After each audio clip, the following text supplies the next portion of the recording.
Nous lisons Hébreux chapitre 5 à partir du verset 13. Or, quiconque en est ou l'est n'a pas l'expérience de la parole de justice, car il est un enfant. Amen.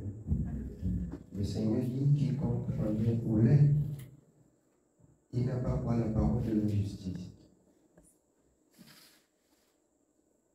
Il n'a pas quoi le fondement. L'expérience de la parole de la justice. Or, l'expérience, c'est pour les anciens. L'expérience, c'est pour ceux qui ont aussi beaucoup reçu et qui, passant pour le temps dans la maison de Dieu, ne gardent rien. Ceux qui devaient être anciens sont considérés comme encore ceux qui sont nouveau-nés et qu'on les donne le lait. Et c'est un problème. Dans le monde, généralement, les enfants qui ne grandissent pas, on les appelle, qui ne grandissent pas, on les appelle les nains. Le même il y a les nains spirituels. Bien-aimés, refusez d'être nains spirituels, mais comprenons ensemble quelle est la volonté de Dieu en toutes choses. En faisant ce que nous avons entendu, en mettant en pratique ce que nous avons appris, que rien ne nous échappe. Quand on a entendu, on a entendu. Et je rappelle encore pourquoi il dit dans Hébreux 4, au jour d'aujourd'hui, si vous entendez mon mot, n'endurcissez pas le cœur. Le problème, souvent, les enfants de Dieu, c'est qu'on remet au rendez-vous ce qu'on devrait faire quand on a écouté. Et ça devient, et ce que je vais dire, vous cumulez. Et vous partez de péché en péché. Je vous exhorte, la parole de Dieu, l'obéissance n'est pas, bien aimée, commune. Elle est personnelle, elle est individuelle. N'attends pas que tu vas mettre en pratique avec ton prochain. N'attends pas que tu vas mettre en pratique avec l'Église. Toi qui as entendu, mets en pratique. Toi qui as entendu, mets en pratique. Amen. Oui, bien aimé. Mais la nourriture solide est pour les hommes faits, pour ceux dont le jugement est exercé par l'usage à discerner ce qui est bien et ce qui est mal. La nourriture solide, c'est pour les hommes qui discernent ce qui est mal de ce qui est bien. Sois capable, ayant reçu aussi beaucoup d'enseignements, d'être celui-là qui consomme la nourriture solide. La nourriture solide consiste à résister à toutes les doctrines diverses et étrangères, à toute femme, à toute tempête de l'injustice. C'est ça la nourriture solide. Ça va être difficile, mais les racheter, ceux qui ont vaincu, ceux pour qui Jésus a vaincu, ils vaincront aussi dans cet état d'esprit de vaincre. Si vous restez dans l'état d'esprit de vaincre, Jésus a déjà vaincu, cette parole s'accomplit seulement pour vous. Elle s'accomplit. Ça ne vous demande même plus à travailler, mais ça vous demande à résister et à persévérer, et la victoire est là. Et la victoire est là. Parce qu'il y a quelqu'un qui a souffert pour vaincre, à savoir la personne de Jésus-Christ de Nazareth. Il a souffert pour vaincre pour vous. Vous aussi, bien-aimés, soyez capables, ou encore soyons capables de résister à tout ce qui est mal pour réclamer, pour programmer, pour vivre la justice selon qu'il est écrit. Voilà des personnes prêtes et qui consomment la nourriture solide. Oui, bien aimé. Nous continuons au chapitre 6. C'est pourquoi, laissant les éléments de la parole de Christ, tendant à ce qui est parfait, sans poser de nouveau le fondement du renoncement aux œuvres mortes. Les éléments, laissant les éléments, tendant Parce que, quelque part, il parle des disputes des mots. Or, je voudrais écouter les mots. Je voudrais moi-même comprendre et écouter et comprendre les mots de la parole comme un enfant. Le Seigneur a dit, je fais. Il a dit, ne fais pas, je ne fais pas. Ne cherchez pas la philosophie a dit qu'à Corinthe, on a fait, et puis à Thessalonique, on n'a pas fait. Ce qu'on a fait là, je fais. Ce qui est juste.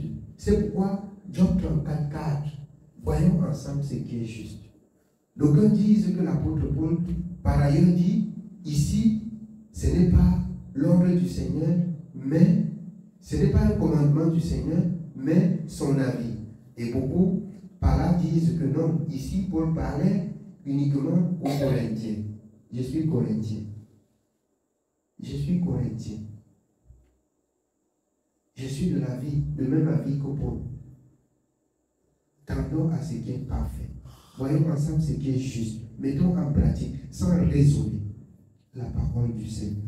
Beaucoup raisonnent. Et je vous exhorte ce soir, c'est ce raisonnement-là qui conduit au péché, qui conduit à la mort, qui conduit à la perdition. Dans les raisonnements, on ne finit pas sans tomber quand on raisonne. Quand on raisonne, on ne finit pas sans tomber. On raisonne, on tombe. C'est clair.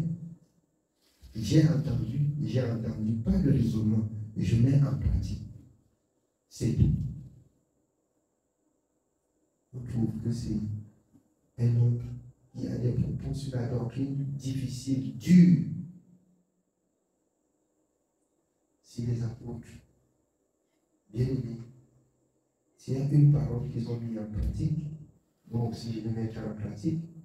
S'ils ont mis en pratique et se sont retrouvés en enfer, ils iront en enfer avec nous.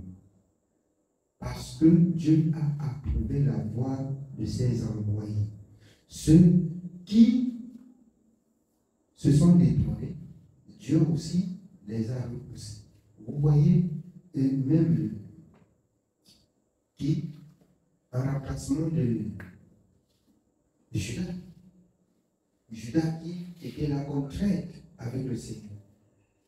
Et que après la résurrection, il a fallu que les apôtres font le tirage au sort, mais par l'esprit, pour qu'une personne, qu'un poste ne soit pas laissé sans fonction. Il fallait que, bien aimé, parmi les 12, puis continue à 12. C'est pas ça? Il fallait qu'il continue à 12. Une personne a abandonné. Mais je vous dis, ceux qui abandonnent, remplacez-vous, soyez prêts de remplacer aussi ceux qui abandonnent. Recevez l'esprit de la persévérance. Si bien que si un don, si quelqu'un a incarné un don et qu'il parte avec, que le Seigneur remet cette même don à chacun de nous pour qu'il n'y ait pas de manquement pour l'œuvre. Mais de tout cela dépend de lui. Vous voyez, avec les apôtres, plus rien n'a manqué. Et il y a toujours eu une personne au rang avec qui ils étaient ensemble. Parce qu'on n'a pas jugé bon de prendre quelqu'un avec qui ils n'étaient pas ensemble. C'est pas ça. Nous qui écoutons ensemble la parole, soyez prêts à toute bonne œuvre.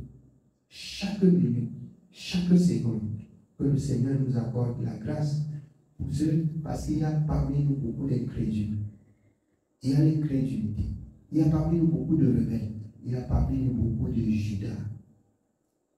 Il y a beaucoup de Judas parmi nous. Et le Seigneur, vous savez, Judas, même quand le Seigneur connaissait que c'est lui qui devait le livrer, il a dit, maman va se retrouver dans l'assiette avec lui. Et il lui a laissé de continuer. C'est pas ça. Ceux qui sont venus pour être sauvés, qu'ils soient sauvés. Ceux qui sont venus pour détruire, qu'ils détruisent. Choisissez la bonne part, mettre en pratique la parole de Dieu. Amen. Oui, bien aimé. Tendant à ce qui est parfait, sans poser de nouveau du fondement du renoncement aux œuvres mortes, de la foi en Dieu, de la doctrine des baptêmes, de l'imposition des mains, de la résurrection des morts et du jugement éternel. Pourquoi de la doctrine des baptêmes et de l'imposition des mains? On a voulu troubler un peu l'apôtre Paul avec le baptême. Beaucoup disent que ça doit être le baptême au nom du Père, du Fils et du Saint-Esprit, comme vous lisez dans Acte 15. Beaucoup disent que si ce n'est pas par la circoncision, comme Moïse a recommandé, ça ne peut pas marcher. Chacun dit ça. Alors que le Saint-Esprit, dans Acte 2, a fait son entrée. Et c'est ce que le Seigneur les enseignait chaque jour. Dieu va nous parler et ça va passer inaperçu. Et devant, vous allez commencer à discuter sur quelque chose sur lequel Dieu vous a déjà enseigné. Et c'est vous qui allez vous perdre. Il y a eu des tiraillements, mais avant les tiraillements, Dieu avait déjà donné des instructions, même avant son départ. Il a dit le consolateur viendra. Quand le consolateur est arrivé, celui qui devait donner les directives, mais les gens laissent d'écouter la voix de l'Esprit qui doit donner les directives pour encore revenir à agir eux-mêmes. Dieu a parlé, ils n'ont pas compris. À la Pentecôte, dans Acte 2, Dieu a dit, avant Pentecôte, dans le livre de Matthieu, il a dit, tu es pierre et sur cette pierre, je bâtirai l'église. Je vais te donner les clés du royaume. À la Pentecôte, il a donné, pour lui montrer que les clés du royaume, c'est le baptême, qui est la conformité de la mort et de la résurrection avec Jésus. Et c'est ça la clé du royaume. Si quelqu'un ne se conforme pas ainsi, tel qu'il disait à Nicodème, si quelqu'un ne naît de nouveau, ne naît d'eau et d'esprit, il ne peut entrer dans le royaume de Dieu. Mais là, il n'y avait pas encore, puisque Jésus n'était pas encore crucifié, Jésus n'était pas encore livré, le sacrifice n'était pas encore au fait. Il fallait que Jésus soit crucifié pour que ça entre en vigueur. Pour que ça entre en compte, il fallait que Jésus soit crucifié. Jésus parlait, bien sûr, il parlait ainsi, étant au milieu d'eux. C'est pourquoi vous pouvez voir Jésus, il guérit les malades. Et il dit, va offrir au sacrificateur ce que Moïse a prescrit dans la loi. Il dit qu'il n'est pas venu abolir la loi. Or, s'il ne recommande pas d'aller offrir, Jésus est venu sur la loi. Et la loi continuait son effet.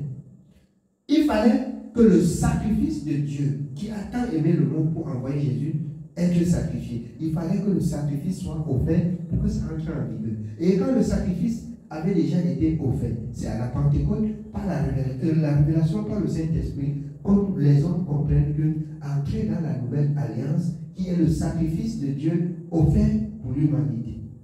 Et là, jusqu'ici, beaucoup n'ont pas compris. On se pose beaucoup de questions. Et on laisse ce qui a été dit pour aller faire ce qu'on pense. Et ça doit être encore la pensée de plusieurs parmi nous. Que Dieu nous accorde la grâce. Amen. Oui, David. C'est ce que nous ferons. C'est ce que nous ferons si Dieu le permet. Car il est impossible que ceux qui ont été une fois éclairés, qui ont goûté le don céleste, qui ont eu part au Saint-Esprit, qui ont goûté la bonne parole de Dieu et les puissances du siècle à venir, et qui sont tombés, soient encore renouvelés et amenés à la repentance, puisqu'ils crucifient pour leur part le Fils de Dieu et l'exposent à l'ignominie. Ramener à la repentance, on ne reçoit pas le Seigneur Jésus deux fois.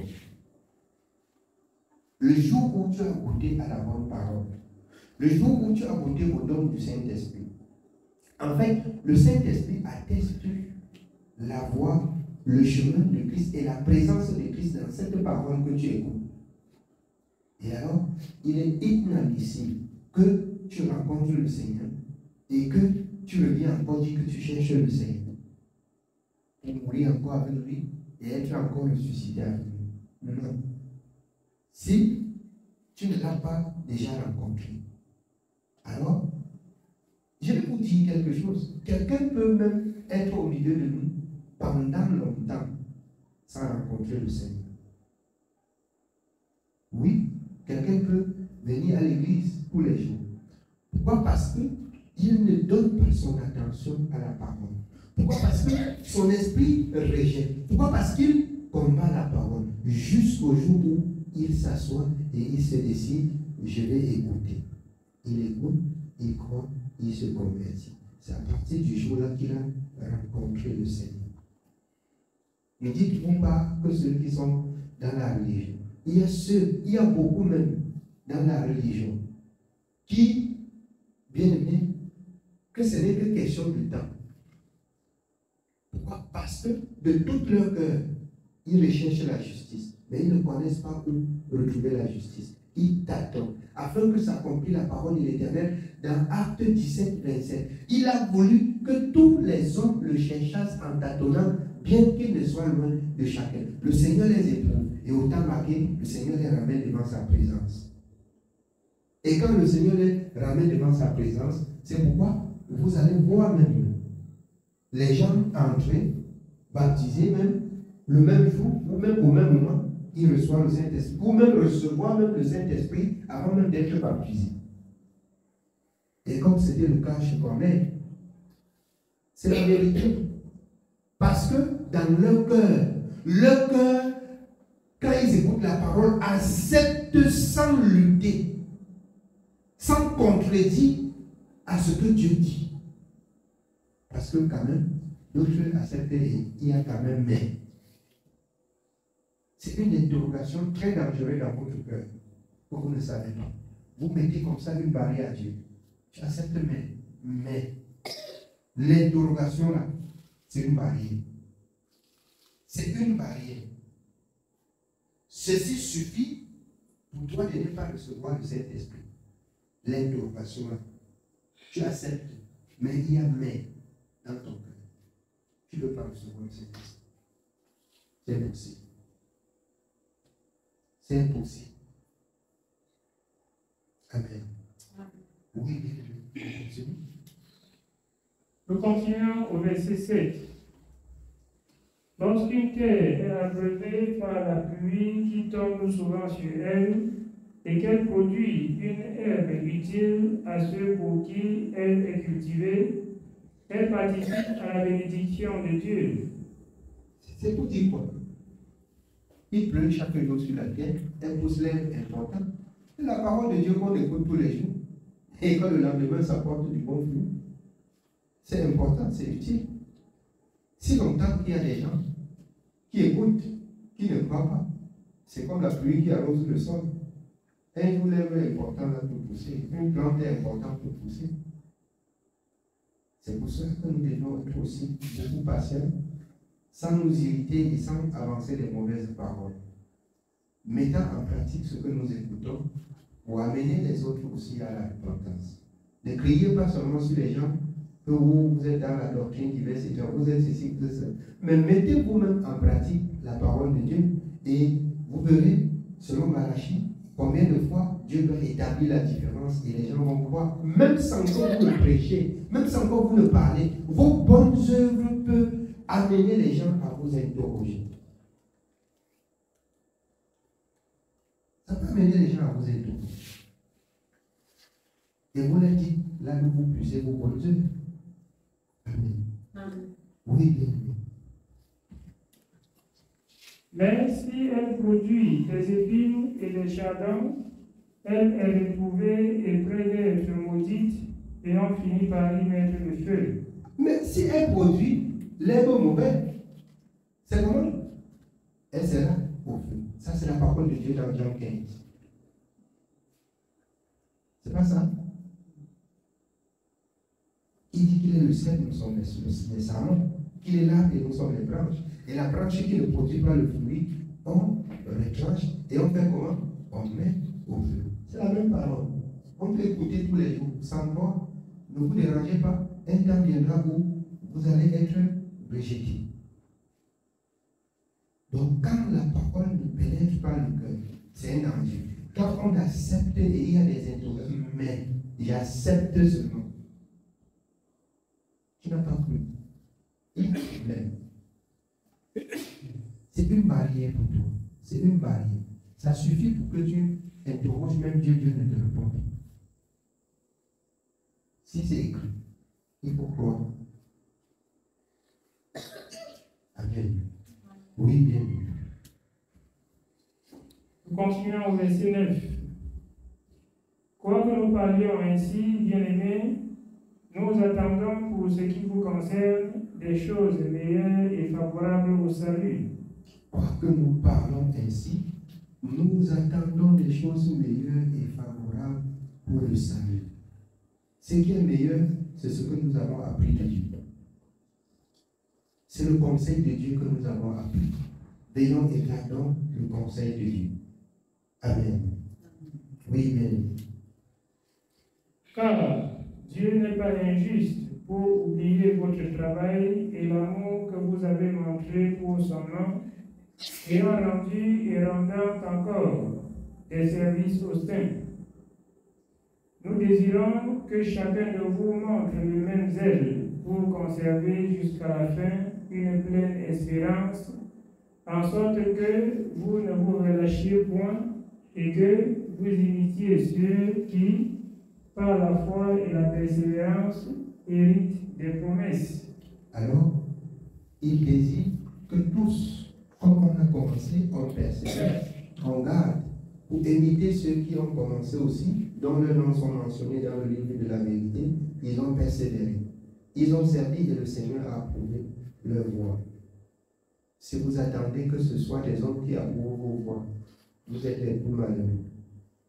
Par moments, les hommes, vous allez faire le bien, les hommes vont se soulever contre vous. Vous allez croire que c'est vous qui êtes le problème. Veillez seulement à ce que la parole de Dieu pour vous ne soit pas blasphémée. Veillez seulement que vous ayez fait ce que Dieu a dit dans sa parole. Les hommes peuvent vous combattre. Rassurez-vous. Mais si vous avez fait ce que Dieu a dit, vous êtes enfant de Dieu. Amen. Oui. Verset 13.